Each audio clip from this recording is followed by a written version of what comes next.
Une boule de neige de 100 grammes vient frapper horizontalement un mur avec une vitesse de 2 mètres par seconde. Elle s'écrase et reste accrochée sur le mur.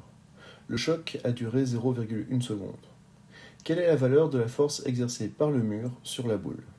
Donc ici, pour déterminer la valeur de la force exercée par le mur sur la boule, nous allons nous concentrer sur la deuxième loi de Newton, à savoir force est égale à la masse fois l'accélération.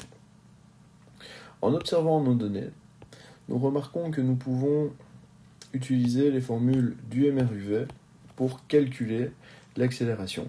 Comme nous avons la masse, nous pourrons trouver la valeur de la force. Donc ici, nous savons que la vitesse d'un objet est égale à la vitesse initiale plus l'accélération fois le temps. Nous allons bien sûr considérer le sens du mouvement initial de la boule comme étant positif. Donc la vitesse finale est égale à 0. Sa vitesse initiale est de 2 mètres par seconde, plus l'accélération fois le temps, donc 0,1.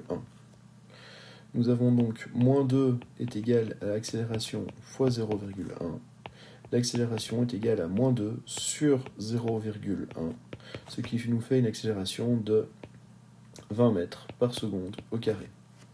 Maintenant que nous avons de l'accélération, nous allons pouvoir appliquer le principe de la deuxième loi de Newton, à savoir force est égale à la masse fois l'accélération.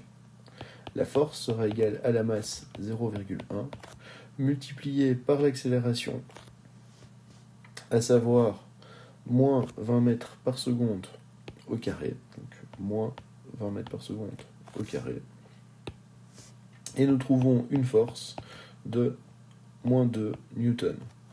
Le signe moins signifie juste que la force est opposée au sens positif qui était le sens du mouvement de la boule.